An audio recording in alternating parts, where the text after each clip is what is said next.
Let's start with the Lady Vols. They won last night. They are going back to the Sweet 16. I guess the question becomes, they won 94-47. I know it was against a 12 seed, but the question now becomes, has Kellie Harper done enough, not to just, she's done more than enough to keep her job now. Remember we talked about she might be on the hot seat 2 months ago.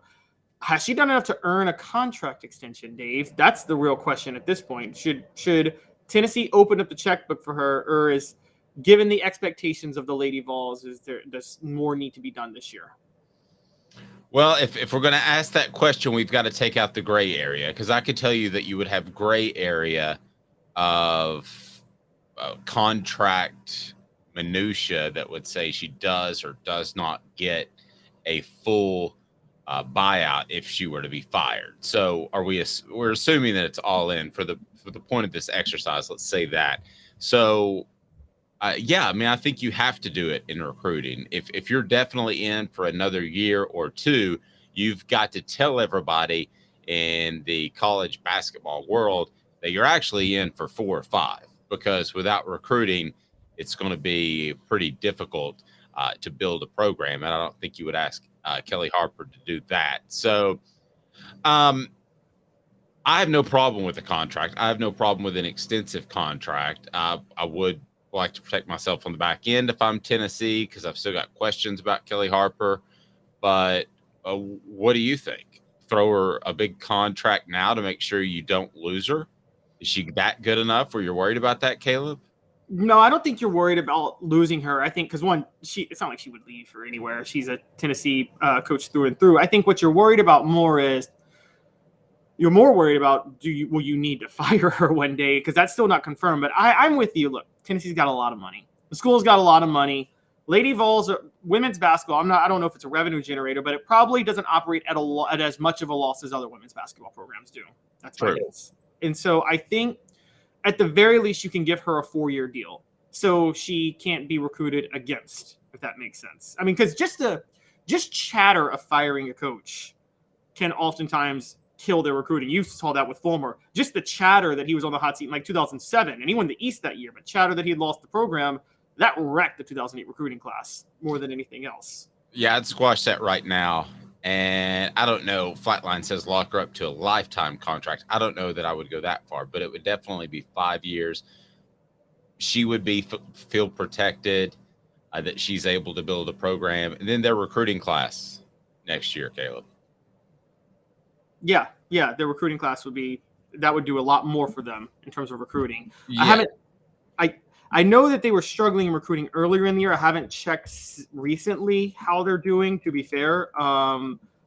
Give me a glance on that, because I'd be interested to see the direction of the program, because I think that Kellie Harper's like a lot of other coaches right now. I think she's a very good coach that needs very good talent. I think Pat Summitt was a very, very excellent elite coach that could coach even subpar talent, but she could recruit at such a high level. That wasn't a conversation that we had very often.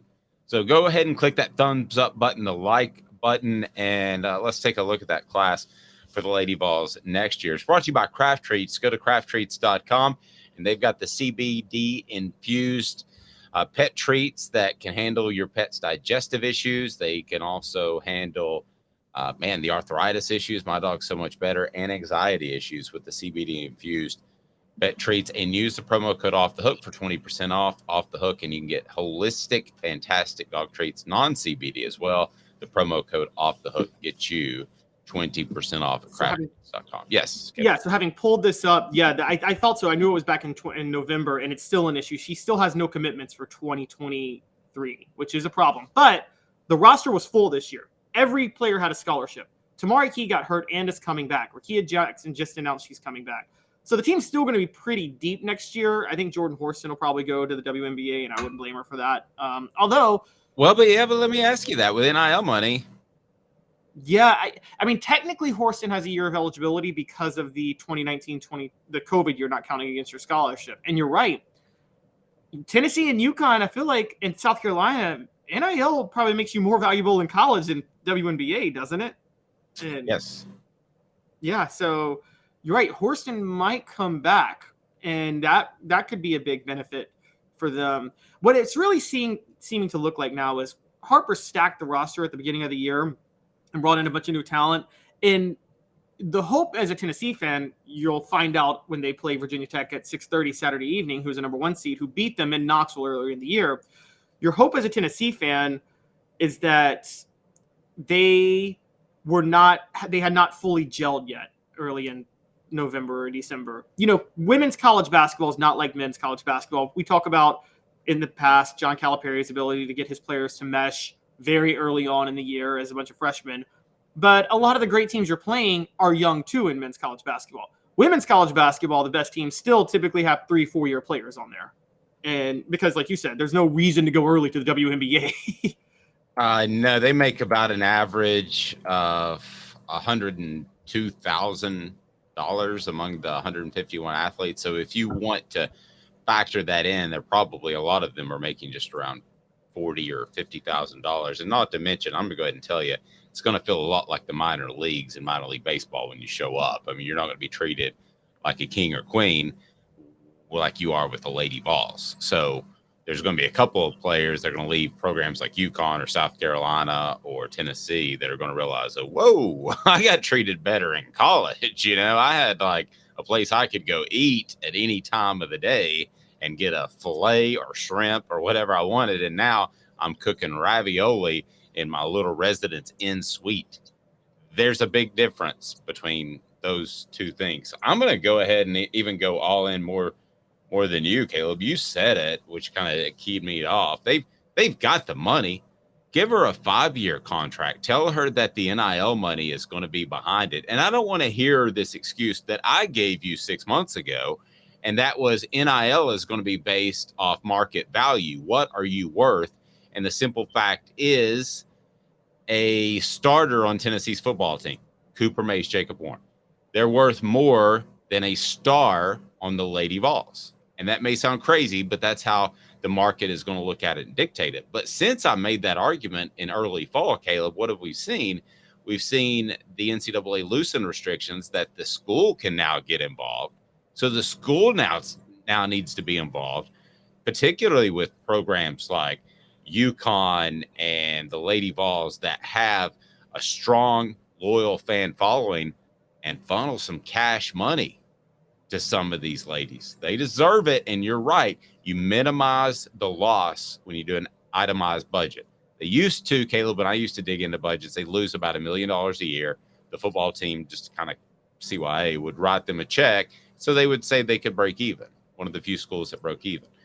I don't know what the situation is now, but if you minimize that loss and you have a championship team, that's a 2.5-hour commercial on ESPN for Tennessee. I'm digging in because I don't think they can replace her with anybody significantly better that I know of. Yeah, you're right. That's very true. It's the landscape for women's basketball is a little bit harder to find the right coach. Now, Danny White is probably the guy. If anybody could find a great coach, it would be Danny White because I trust Danny White all the time. But I think funny enough, Vols and Lady Vols are both in a similar spot here, and they're both in the Sweet 16, which is that they both have coaches that you're relatively happy with, and you think to yourself, it's possible you could get a better coach, but is it worth it? Is it the 80-20 rule? Are you sacrificing the 80 for the 20 that you're missing, if that makes sense? And that's again, we have to factor in, are these revenue sports or not? Yes. So, I mean, to me, I would, if there's a 20% chance of getting a better coach for the Lady Vols, and you're saying there's an 80% chance of not, is that the 80-20 rule? Stick with what you got? Then I'm sticking with what I got. Same thing for Rick Barnes. Obviously, the same thing for Josh Heupel. But you're talking to the person who said they should fire Jeremy Pruitt the day after the Georgia State game. And I said that, and they had me on national radio, and I hung on for a little bit longer, and they made fun of me about it. But I was dead serious. That was not a clickbait thing. If you're not established by that time, we know. Okay, yeah. And that was what, his third year, Caleb? It was his second, but it wasn't like a disaster of a set. I think usually by second year, oftentimes, with coaches, a lot of times. Yeah, he wouldn't have gotten back on the bus. He wouldn't have been allowed back in his office after the Georgia State game, for me. So I'm not afraid to pull the trigger quickly. Don't get me wrong. I just wouldn't I think you've got yourself suddenly in a situation that we were criticizing just a few months ago and got a ton of clicks. We just asked the question, Kellie Harper, should she be on the hot seat? Now we're sitting here and having the exact opposite discussion where I would totally keep her and I would go out of my way to keep her. I mean, I think right now I'm with you. I'm with you right now. And there's some good points, that Tennessee wasn't at full strength when they last played Virginia Tech. Look, there's a path to the Final Four for Tennessee this year. They haven't been since they won the national title in 2008. And, I mean, I know reaching the Final Four in women's basketball is not the same as men, but there's more competition. So there's something to be said when you reach the Final Four. Well, and you just completely have to take out the Pat Summitt comparisons. And that is gone. That's like comparing a preacher down the road to good old JC or God. I mean, those are two different things, two different levels. So you can't do that.